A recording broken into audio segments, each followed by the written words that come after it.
Hey everyone, welcome back to my classes. So students, इस video में मैं आपको बताऊंगी कि कैसे टू सेंटेंसेस को आप सिंपल सेंटेंस में कंबाइन कर सकते हैं। देखिए, ये जो रूल है ये काफी ज्यादा कंफ्यूजिंग हो जाते हैं क्योंकि इसके 6 और 7 रूल्स हैं। तो स्टूडेंट्स पेपर में ये कंफ्यूज हो जाते हैं कि कौन से सेंटेंस में कौन सा रूल लगाना है। इसीलिए मैं मिक्स रूल के 50 क्वेश्चन यहाँ प्रैक्टिस के लिए लाई हूँ। ये वो क्वेश्चन है जो प्रीवियस ईयर में आए हुए हैं। चलिए टाइम वेस्ट ना करते हुए इस वीडियो को स्टार्ट करते हैं। अच्छा, इससे पहले कि क्वेश्चन स्टार्ट करें, मैं आपको बता दूं कि इसका एक प्रॉपर कॉन्सेप्ट वाली क्लास भी मैंने बनाई है। सो उसका लिंक भी मैंने डिस्क्रिप्शन बॉक्स में दिया है, वहां से आप उसे चेकआउट कर सकते हैं।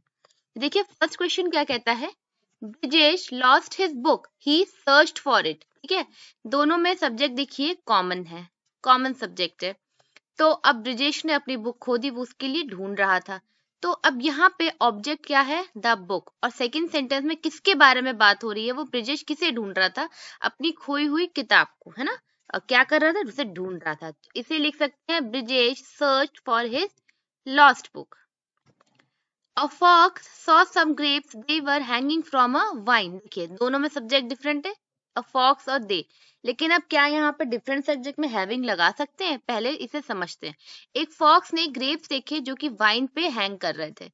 तो ये क्या है, ग्रेप्स। और यहाँ दूसरे सेंटेंस में ग्रेप्स के बारे में कुछ बताया जा रहा है। अब तो अगर सेंटेंस में सब्जेक्ट या ऑब्जेक्ट के बारे में कुछ बताया जाता है, कुछ बात कही जाती है, मीन्स की जो एक क्वालिफाइंग बात की जाती, तो आप उस सेंटेंस को या उस फ्रेज को उसी के पास लिख देते हैं। तो ये सेंटेंस कैसा हो जाएगा, a fox saw some grapes hanging from a vine. देखिए, ग्रेप्स के बारे में बताया जाता था ना, क्या बताया जा रहा था कि वो वाइन से, बेल से हैंग कर रहे थे। तो हम लोग ने उठा के उसे सीधा ग्रेप्स के बाद लिख दिया। अब क्योंकि ये प्रॉपर एक फ्रेज था, इसीलिए यहाँ पहले तो लिख नहीं सकते थे, तो हम लोग ने उसे बाद में लिख दिया। Next question, Hari ran fast, he wanted to see my ailing cousin.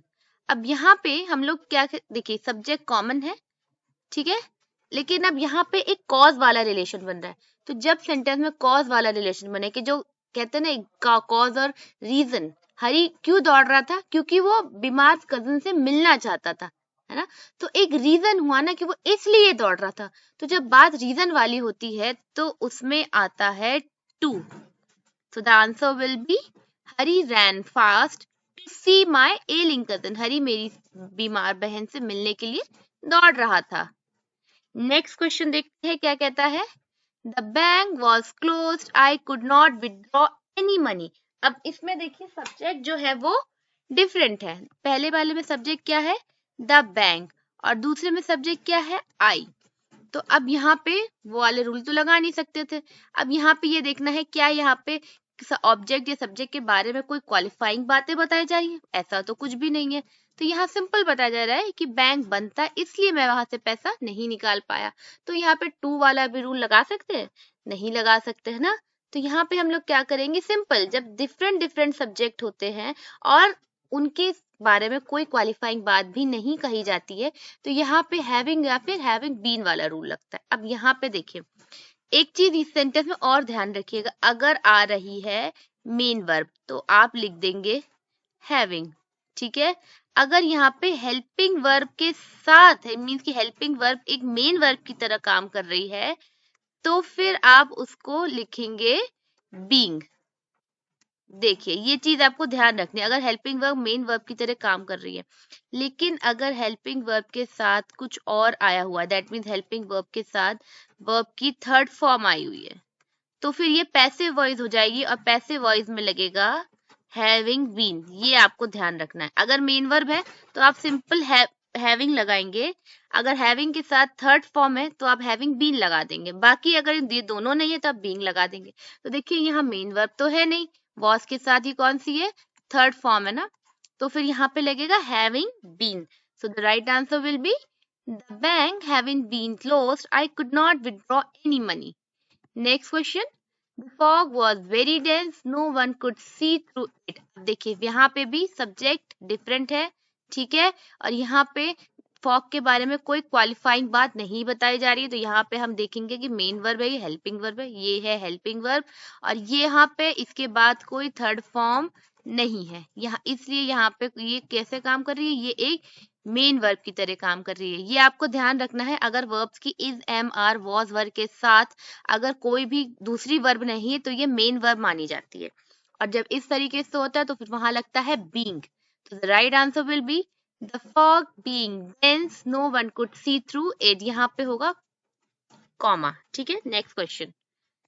The sun set, the stars came up in the sky। देखिए दोनों में डिफरेंट है, the sun, the stars। और इसके बाद ये क्या है, एक वर्ब है, मीन्स की मेन वर्ब है, was है ही नहीं। जब वर्ब है तो फिर हम वो सिंपल आप लिख देंगे having। Sun having set, the stars came up in the sky। Next question, he wrote a book, the book was in translation. दोनों में देखिए सब्जेक्ट डिफरेंट है, यहाँ पे ही है, यहाँ बुक है, लेकिन यहाँ पे एक डिफरेंस है, ये कंप्लीटली डिफरेंट सब्जेक्ट नहीं है। यहाँ पे बुक ऑलरेडी आ चुका है, मीन्स कि ये ऑब्जेक्ट है और यहाँ पे बुक के बारे में बताया जा रहा है ना। क्वालिफाइंग बात क्या है कि वो बुक कौन सी थी, ट्रांसलेशन की बुक थी। तो आप सिंपल इसको लिख देंगे, he wrote a book on translation. Next question, air is the first necessity of life, it is a free gift of nature. अब देखिए यहाँ पे सब्जेक्ट कॉमन है, ठीक है, तो यहाँ पे कैसे कर देंगे, आप इसको इस रूल से भी लिख सकते हैं, being the first necessity of life air is a free gift of nature. ठीक है, बीइंग लगा से भी लिख सकते हैं, और दूसरा आप इसे ऐसे भी लिख सकते हैं, एयर। एयर के बारे में एक बात क्या बताई जा रही, क्या क्वालिफाइंग बात है, the first necessity of life. ठीक है, तो आप इसे लिखे air the first necessity of life, और फिर यहाँ से इज हटा देंगे, it a free is a free gift of nature. देखिए वही चीज है, air first necessity of life is a free gift of nature. आप इसे ऐसे भी लिख सकते हैं और ऐसे भी लिख सकते हैं, being the first necessity of life air is a free gift of nature. ठीक है, नेक्स्ट क्वेश्चन। देखिए यहाँ मैं आपको हर पॉसिबल आंसर बताती जा रही हूँ, क्योंकि आपकी बुक में 7 से 8 रूल्स दिए हुए हैं, और एक सेंटेंस को आप 2 से 3 रूल्स के अकॉर्डिंग आप उसको कंबाइन कर सकते हैं। तो कई बार स्टूडेंट सोचते हैं कि ये वाला रूल लगेगा या नहीं लगेगा, आपको देखना है कि कभी कभी एक ही सेंटेंस में 2-3 रूल लग सकते हैं। ठीक है, तो आप उसको वैसे कर सकते हैं, कोई रॉन्ग नहीं होगा। They refused to listen to my proposal. Their refusal was firm. अब देखिए यहाँ पे क्या बताया जा रहा है, दे रिफ्यूज, उन्होंने मेरे प्रपोजल को सुनने के लिए मना कर दिया। ठीक है, और उनका जो रिफ्यूजल है वो कैसा था, वो फर्म था। ठीक है, बहुत ही अच्छे से उन्होंने किया। तो अब यहाँ पे ये एक एडजेक्टिव है, तो आप सिंपल इसे ly लगा देंगे। ठीक है, एडजेक्टिव में ly। They refuse to listen to my proposal firmly, जहाँ पे कोई भी रूल ना लगे वहां पे ये एडवर्ब वाला रूल लगा दीजिएगा, फर्मली। ठीक है, क्योंकि यहाँ पे आप बीइंग भी नहीं लगा सकते थे, यहाँ पे आप आईएनजी भी नहीं लगा सकते थे, हैविंग भी कोई रूल नहीं लग सकता था, यहाँ पे एडवर्ब लगा सकते हैं। ठीक है, नेक्स्ट क्वेश्चन देखते हैं। A woman was strolling on the road. She was old. She had a stick in her hand. अब देखिए एक वुमेन थी जो रोड पे टहल रही थी, वो कैसी थी, ओल्ड थी, और उनके हाथ में स्टिक थी। अब यहाँ पे वुमेन के बारे में 2 चीजें बताई जा रही हैं, लेकिन एक बात बताई जा रही है वर्ड में और एक बताई जा रही है फ्रेज में, तो इसे कैसे लिखेंगे। An old woman was strolling on the road, अब with a stick in her hand। ठीक है, ये तो हम लोगों ने ये 2 सेंटेंस तो कंबाइन कर दी, लेकिन अब हमें ये भी बताना है ना कि उनके हाथ में एक स्टिक थी, तो हमें पोजीशन बताना है, तो हम विद बता सकते हैं और बता सकते हैं हैविंग। हैविंग का यहाँ पे मतलब होता है कि पोजीशन बता रहे हैं कि उनके पास वो स्टिक थी। हर बार हैविंग, हैव, हैज और हैड एक वर्ब की तरह भी यूज होता है और एक उस मेन वर्ब की तरह भी यूज होता है, और जब ये मेन वर्ब की तरह यूज होता है तो इसका मतलब होता है किसी के पास कोई पोजेशन होना। ठीक है, next question. He was disheartened, he committed suicide. अब देखिए ही दोनों सब्जेक्ट कॉमन है, और वो डिसहार्टेंड था, मीन बहुत ज्यादा दुखी था, और उसने सुसाइड को कमिट कर लिया। ठीक है, सो ही बीइंग डिसहार्टेंड, ही कमिटेड सुसाइड।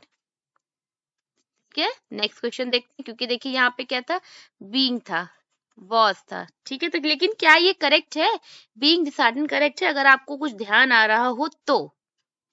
जी हाँ, ये सेंटेंस बिल्कुल करेक्ट है, आपको अगर रूल्स याद आए हो तो। अगर वॉज के साथ मीन्स के सब्जेक्ट के बाद अगर हेल्पिंग वर्ब आ रही है तो आप बीइंग लगा सकते हैं। ठीक है, नेक्स्ट क्वेश्चन देखते हैं। Last year mister Sharma went to England, his brother went with him. Last year जो है मिस्टर शर्मा गए थे और उनके साथ उनके भाई भी गए थे, तो आप इसे सिंपल एक वर्ड में लिख सकते हैं कि लास्ट ईयर मिस्टर शर्मा अपने भाई के साथ इंग्लैंड गए थे, है ना। तो यहाँ पे आप कोई और रूल, प्रेपोजिशन का रूल है। Last year mister Sharma and his brother went to England, conjunction भी लिख सकते हैं।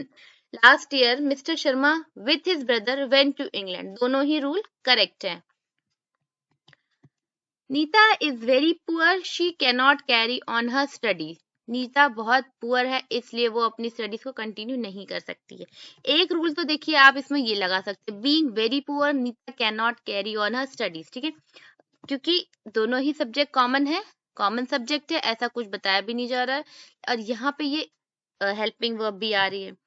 और एक रूल आप इसका और लिख सकते हैं, देखिए मैं बताती हूँ, नीता है ये is too poor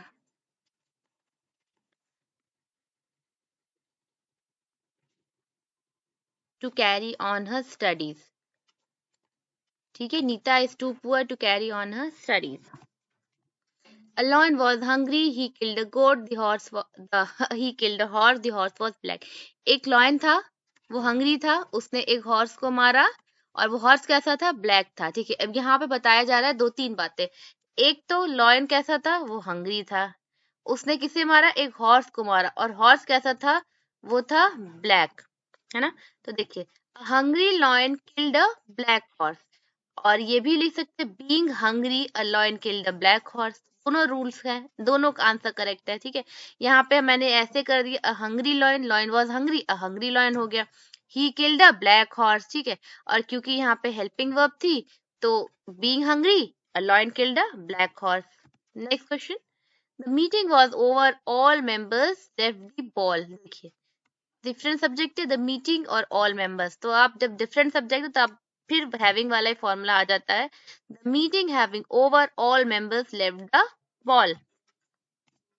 she heard the news, she fainted, उसने न्यूज सुनी और वो बेहोश हो गई, तो आप इसको लिख सकते हैं हियरिंग द न्यूज। देखिए सब कॉमन सब्जेक्ट है ना, hearing the news she fainted, ठीक है। और ऑन हियरिंग भी लिख सकते हैं, कैसे, अगर आप ऑन हियरिंग लिख देंगे तो ये रूल हो जाएगा प्रेपोजिशन का, और अगर आप हियरिंग लिख देंगे तो ये रूल हो जाएगा पार्टिसिपल का, दोनों ही करेक्ट है। His wife dead, he heard the news, he fainted. अब उसकी वाइफ मर गई, उसने खबर सुनी और वो बेहोश हो गया। तो सबसे पहले उसने क्या किया, उसने खबर सुनी, किस चीज की खबर सुनी, अपनी वाइफ की डेथ की। तो नंबर 1 सेंटेंस ये रहेगा, नंबर 2 ये रहेगा, और नंबर 3 ये रहेगा। तो उसने किसकी खबर सुनी, अपनी वाइफ की। Hearing the news of her, ये तो लिख लिया, वाइफ डेड, वाइफ डेथ होगा यहाँ पे, डेड नहीं होगा, डेथ होगा, ठीक है। Hearing the news of wife death, he fainted, उस वाइफ की डेथ की खबर सुनते ही वो बेहोश हो गया। ये पार्टिसिपल का रूल था, और अगर आप यहाँ पे ऑन लगा देते तो वो हो जाता प्रेपोजिशन का रूल। आपके पेपर में ये बिल्कुल नहीं दिया होता है कि आप इस रूल से कंबाइन करिए, आपको सिर्फ सेंटेंस कंबाइन करना होता है। He was arrested, I heard the news, I went to the police station। अब इसको भी देखिए, 3 सेंटेंस है ना, सबसे पहले क्या क्या हुआ, वो अरेस्ट हुआ, मैंने खबर सुनी, और फिर मैं पुलिस स्टेशन भागा। तो सबसे पहले तो मैंने खबर सुनी, किसकी खबर सुनी, उसके अरेस्ट होने की, और फिर मैं गया पुलिस स्टेशन। तो मैं इसको करूंगी hearing the news of his arrest, ठीक है, ये हो गया हियरिंग द न्यूज, ये लिख दिया। अच्छा, यहाँ पे ऑन लिख के ये प्रेपोजिशन का रूल हो गया। और किस चीज की खबर सुनी थी, उसके अरेस्ट होने की, of his arrest, I went to the police station, और हियरिंग लगा देंगे, ऑन हटा देंगे तो ये पार्टिसिपल का रूल हो जाएगा। He met with an accident, he was fortunate to escape unhurt। वो उसका एक एक्सीडेंट हुआ, लेकिन वो बहुत ही ज्यादा खुशनसीब था कि उसे कुछ भी नहीं हुआ। तो इसको सिंपल इजी वे में लिखे, he was fortunate to escape unhurt from an accident। ये हो गया एक ये हो गया एक प्रेपोजिशन का रूल, ठीक है, ये प्रेपोजिशन का रूल है। ये देखो, इसको ऐसे कर दिया हमने, उसका एक्सीडेंट हुआ, वो बहुत ही ज्यादा फॉर्चुनेट था, तो हमने सिंपल पहले इसे कर दिया, फिर इसको कर दिया। Shakespeare wrote Julius Caesar, he was a great dramatist. अब यहाँ पे शेक्सपियर के बारे में कुछ कुछ बताया जा रहा है, क्या किया, पहले उसने जूलियस सीजर लिखी, और वो क्या था, एक ग्रेट ड्रामेटिस्ट था। इसको आप ऐसे लिख सकते हैं, Shakespeare a great dramatist wrote Julius Caesar, ठीक है। यहाँ पे जब इस तरीके के सेंटेंस आते हैं तो आपको पहले ये ध्यान रखना है कि जो सब्जेक्ट होता है पहले यहाँ पे उसकी आइडेंटिटी बताई जाती है। शेक्सपियर कौन था, एक ग्रेट ड्रामेटिस्ट था। फिर सेकंड सेंटेंस में हम लोग बताते हैं कि उसने क्या वर्क किया, ये इस चीज को आपको ध्यान रखना है। Leader spoke, he spoke for few minutes, के लिए एक लीडर बोला, अब वो 5 मिनट के लिए, मीन्स कुछ मिनट्स के लिए बोला, तो leader spoke for few minutes, ठीक है, ये प्रेपोजिशन का रूल हो गया। The principal find a boy, the boy was naughty. Principal ने एक बॉय को फाइंड किया, वो लड़का कैसा था, शैतान था। तो अब आप यहाँ पे कौन सा रूल लगा सकते हैं, सोचिए वो कैसा था। यहाँ पे बॉय के बारे में बताया जा रहा है ना, क्या बताया जा रहा है कि वो नॉटी था। तो आप सिंपल लिख सकते हैं, the principal find a naughty boy, my pocket was picked, I had no money for bus fare. ये डिफरेंट सब्जेक्ट है, ये डिफरेंट सब्जेक्ट है, ठीक है। तो यहाँ पे वही रूल लग सकता है, हैविंग वाला। तो अब यहाँ पे हमें देखना है हेल्पिंग वर्ब है या मेन वर्ब है, और ये है एक मेन वर्ब।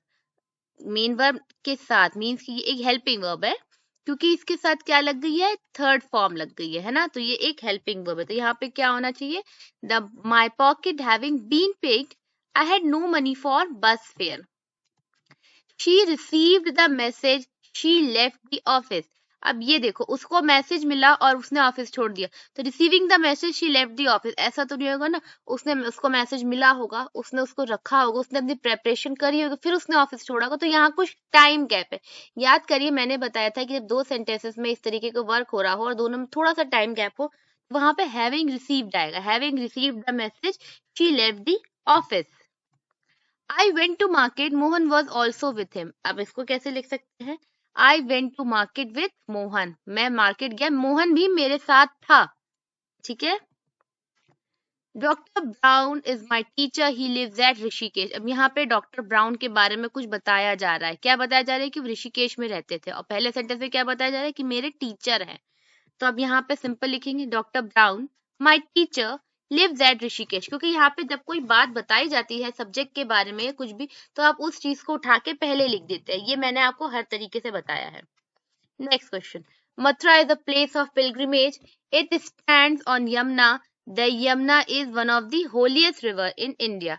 अब यहाँ पे देखो, मथुरा के बारे में बताया जा रहा है। क्या बताया जा रहा है कि एक पिलग्रिमेज की प्लेस है वो, ठीक है, और वो कहाँ पे है, यमुना पे है। और अब यमुना के बारे में क्या बताया जा रहा है कि वो होलीएस्ट रिवर है। तो इनके बारे में एक चीज, क्वालिफाइंग चीजें बताई जा रही है। तो हम इसे सिंपल ऐसे ही लिख देंगे, उसके हेल्पिंग वर्ब को हटा के, Mathura a place of pilgrimage stands on the Yamuna. Yamuna क्या है, one of the holiest river in India. देखिए, ये चीज आपको ध्यान रखनी है, अगर सब्जेक्ट और ऑब्जेक्ट के बारे में कोई क्वालिफाइंग चीज अगर बताई जा रही है तो आप उसे उसी के आसपास लिखेंगे। You helped me, I would have been drowned. जब इस तरीके का स्ट्रक्चर आता है ना, तो वहां पे आप विदाउट लगा दीजिएगा। सिंपल, अगर वुड हैव बीन ऐसा कुछ लिखा दे रहा है तो विदाउट लिख दीजिएगा कि बिना तुम्हारी मदद के मैं डूब जाता। I would have been drowned without your help, ठीक है। My brother is ill, he has a high fever. मेरे भाई को बुखार है और उसे बहुत तेज बीमार है, उसे हाई फीवर है, ठीक है। तो बीइंग इल वाला तो नहीं लगा सकते, क्योंकि यहाँ कोई काम तो हो ही नहीं रहा, यहाँ तो हम लोग कुछ बता रहे हैं। लेकिन अब यहाँ पे क्या बता रहे हैं, ऐसा भी कुछ नहीं बताया, कोई क्वालिफाइंग चीज भी नहीं है, सिंपल एक बात बताई जा रही है, क्वालिफाइंग तो नहीं कर रहे हैं। तो यहाँ पे आप प्रेपोजिशन का रूल लगाएंगे, my brother is ill with a high fever, ठीक है। यहाँ पे प्रेपोजिशन का रूल लगेगा। She met an old man in the street. He had a book in his hand. वो किससे मिली, एक ओल्ड मैन से मिली, और उस ओल्ड मैन के हाथ में क्या था। देखिए, ओल्ड मैन के बारे में यहाँ पे कुछ बताया जा रहा है कि क्या बताया जा रहा है कि उसके हाथ में एक किताब थी। तो आप लिख देंगे, she met an old man with a book in his hand in the street। देखिए, क्या बताया जा रहा है कि उसके हाथ में किताब थी, ठीक है। और आप इसे हैविंग करके भी लिख सकते हैं, क्योंकि हैविंग और विथ दोनों ही पोजीशन बताता है। She met an old man having a stick in his hand, यहाँ पे in the street आ जाएगा, ठीक है। तो ये इस तरीके से ये सेंटेंस बन जाएगा। Next question, he failed twice, he did not want to apply again। Same subject है, लेकिन क्या है, दोनों में टाइम एक्शन है, गैप है। वो 2 बार फेल हुआ और इसलिए वो जो है अप्लाई नहीं करना चाहता। तो इन्फिनेटिव का रूल तो नहीं लगेगा, क्योंकि रीजन और कॉज तो नहीं बता रही है, सिंपल एक बात बताई जा रही है।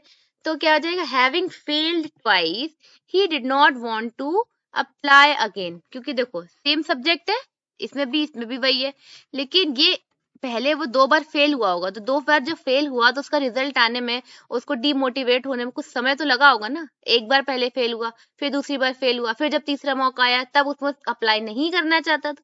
तो कुछ टाइम गैप है। तो और जब दोनों एक्शंस में टाइम गैप होता है सेम सब्जेक्ट होने पे, तो फिर वहां पे हैविंग लगा देते हैं एक्टिव वॉइस में, और पैसिव वॉइस में हैविंग बीइंग।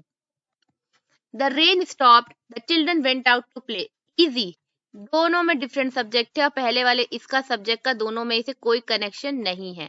तो जब डिफरेंट सब्जेक्ट होता है, कोई कनेक्शन नहीं होता है, तो आप लिख देंगे the rain having stopped, The children went out to play. I went to my aunt's house. I went to see my ailing cousin. अब मैं अपनी आंटी के घर गया. क्यों गया? क्योंकि मैं उन्हें मिलना चाहता था, अपनी कजन से मिलना चाहता था. तो जब मैं क्यों वाला जब क्वेश्चन आ जाता है ना, क्यों वाला ऐसा वाला, तो फिर वहां पे इन्फिनेटिव लगाएंगे. I went to my aunt house to see my ailing cousin. The child lost his pen, he began to weep. ठीक है, तो अब कैसा है, दोनों में एक ही चीज है. Losing his pen, the child began to weep. Turn to the right, you will then find the house. Right में टर्न हो जाओ तब तुम्हें घर मिल जाएगा. तो यहाँ पे कोई सब्जेक्ट तो नहीं है, लेकिन यहाँ पे अंडरस्टूड है. यू टर्न, तो तुम ही से तो कहा जा रहा है कि you turn to the right, you will then find the house. Same subject हो गया यहाँ पे. ठीक है, तो अब यहाँ पे क्या है, turning to the right you will then find the house. क्योंकि यहाँ पे कोई क्वालिफाइंग चीज तो है नहीं जो हम क्वालिफाई कर दे, तो यहाँ पे आप सिंपल पार्टिसिपल का रूल लगाएंगे. I have some duties I must perform. मेरी कुछ ड्यूटीज है. क्यों है? क्योंकि मुझे उन्हें परफॉर्म करना है. I have some duties to perform. I saw Ramesh, he was abusing his neighbour. मैंने रमेश को देखा, और जब मैंने देखा वो क्या कर रहा था, वो कुछ तो कर रहा होगा. वो क्या कर रहा था? वो नेबर को अब्यूज कर रहा था. तो फिर यहाँ जाएगा आई saw Ramesh abusing his neighbour. I saw a man, he was blind, he was carrying a lamp in his hand. मैंने एक आदमी को देखा, वो आदमी कैसा था? ब्लाइंड था, और उसके हाथ में क्या था? एक लैम्प था. ठीक है, तो हम सिंपल लिख सकते हैं I saw a blind man carrying a lamp in his hand. अब यहाँ पे विथ और हैविंग इसलिए नहीं लगाएंगे क्योंकि यहाँ पे हमने कैरी करने के लिए ऑलरेडी एक वर्ड लिखा हुआ है, कैरिंग. ठीक है, अगर हम हैविंग कैरिंग लगा देंगे तो रॉन्ग हो जाएगा, विथ कैरिंग लगा देंगे तो वो भी रॉन्ग हो जाएगा. देखिए, Shahjahan was a great Mughal emperor, he build the Taj, it is the finest building in the country. Shahjahan कौन का? एक ग्रेट मुगल एम्परर था. इसकी एक आइडेंटिटी बताई. उसने क्या किया? ताज बनाया. ठीक है, और ताज की आइडेंटिटी क्या थी? The finest building in the country. ठीक है, ये ताज की आइडेंटिटी थी. तो simple, Shahjahan a great Mughal emperor build the Taj. पहले तो मैंने यहाँ पे उसको आइडेंटिटी बता दी, उसकी पहचान क्या थी वो बता दी, फिर मैंने लिखा कि उसने क्या किया और जो वर्क किया, फिर वहां पे मैंने उसकी क्वालिटी बता दी. ठीक है, उसकी आइडेंटिटी बता दी. Next question, I met my friend in the train, the meeting was unexpected. कि मैं अपने दोस्त से ट्रेन में मिला और जो मीटिंग थी वो अनएक्सपेक्टेड थी. अब ये एक एडजेक्टिव बन रहा है, तो हम इसे एडजेक्टिव को किसमें कर देंगे? एडवर्ब में. I met my friend in the train unexpectedly. Next question. It was Sunday. He went to the market. He went to buy toys. He wanted to buy toys for his younger brother. अब यहाँ पे देखो, Sunday था, वो market गया, उसने toys खरीदने के लिए गया था, और वो किसके लिए खरीदना चाहता था? अपने छोटे भाई के लिए. Being Sunday, it being Sunday, he went to the market to buy toys for his younger brother. ठीक है, was है ना, यहाँ पे अब एडजेक्टिव और पार्टिसिपल का रूल लगा नहीं सकते हैं ना, तो यहाँ पे being लग जाएगा. It being Sunday, he went to the market to buy toys for his younger brother. और इसे आप preposition के रूल से भी लिख सकते हैं. He went to the market on Sunday to buy toys for his younger brother. Tulsidas was a great poet. He wrote Ramcharitmanas. It is the holy book of Hindus. Tulsidas क्या था? एक great poet था. उन्होंने क्या किया? रामचरितमानस लिखी, और ये बुक कैसी थी? हिंदूज की होली बुक थी. ठीक है, तो यहाँ पे कैसे रख देंगे? Tulsidas a great poet wrote Ramcharitmanas, the holy book of Hindus. अब यहाँ पे तुलसीदास बीइंग या ग्रेट पोएट नहीं लिख सकते थे, हैविंग करके नहीं लिख सकते थे, क्योंकि फिर वो रॉन्ग हो जाता है ना, क्योंकि यहाँ पे क्वालिटी बताई जा रही है, उसकी काम का नहीं बताया जा रहा है. Next question, I have never been to Mumbai, it is the biggest sea port of India. कि मैं मुंबई नहीं गया. कहाँ नहीं गया? मुंबई नहीं गया. मुंबई क्या है? एक बिगेस्ट सी पोर्ट है. क्वालिटी बताई जा रही है. I have never been to Mumbai, the biggest sea port of India.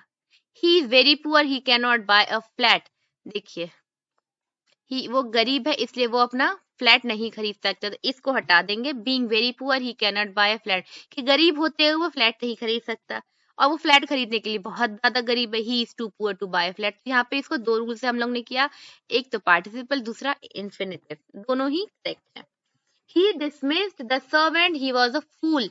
उसने अपने सर्वेंट को डिसमिस कर दिया, और सर्वेंट उसका कैसा था? फूल था, एक फुलिश था. तो ही डिसमिस्ड द फुलिश सर्वेंट. अब यहाँ पे फूल का फुलिश इसलिए हुआ क्योंकि ये एक नाउन है, और हमें नाउन को एडजेक्टिव बनाना है. ठीक है, क्योंकि अब ये नाउन किसके लिए यूज हुआ है? सर्वेंट के लिए ना, तो उसे क्वालिफाई एक एडजेक्टिव वर्ड से फिर हमें यहाँ करना पड़ेगा, इसलिए उसे एडजेक्टिव बनाया है। The letter was written, he posted it at once. देखिए डिफरेंट सब्जेक्ट है, द लेटर है, he posted है, ठीक है, और दोनों का ही जो तालमेल नहीं है। तो और was के साथ हम देखना है हेल्पिंग वर्ब या मेन वर्ब है, यहाँ पे हेल्पिंग वर्ब है, और हेल्पिंग वर्ब के साथ लगी है वर्ब की थर्ड फॉर्म। तो जब थर्ड फॉर्म होंगी तो क्या करेंगे, the letter having been written, he posted it at once.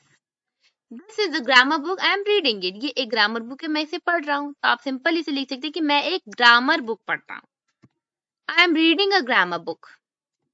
He did it with a great success. उसने ये कर दिखाया, उसने बहुत ही सफलता के साथ ये काम किया। तो आप इसे he did it with a great success position के रूल से भी लिख सकते हैं, और इसे आप एडवर्ब के रूल से भी लिख सकते हैं। ही डिड इट सक्सेसफुली, दोनों ही करेक्ट है। Next, he was disguised as a saint, he escaped to Nepal. यहाँ पे देखिए ही है। अब जब उसने सेन का वेश धारण किया तो वो नेपाल भागा। अब ऐसा तो है नहीं कि उसे सेन का वेश धारण करने के बाद रुका होगा। भाई अगर वो कोई क्रिमिनल था तो वो तुरंत जो है डिस्गाइज में तो के चला ही जाएगा। तो being disguised as a saint he escaped to Nepal, same subject है ना, इसलिए यह रूल लगा है। He is very poor, he can not run fast. अब भी आपको मालूम ही हो गया होगा, being very poor he can not run fast, he is too weak to run fast. तो स्टूडेंट ये थे जो 50 क्वेश्चन जो प्रीवियस ईयर के पेपर में आए थे। तो मैंने यहाँ पे आपको प्रैक्टिस कराई है, तो इसे ध्यान से करिएगा। ये आपके क्वेश्चंस में आने की, पेपर में आने की बहुत ज्यादा प्रोबेबिलिटी है। Thank you for watching.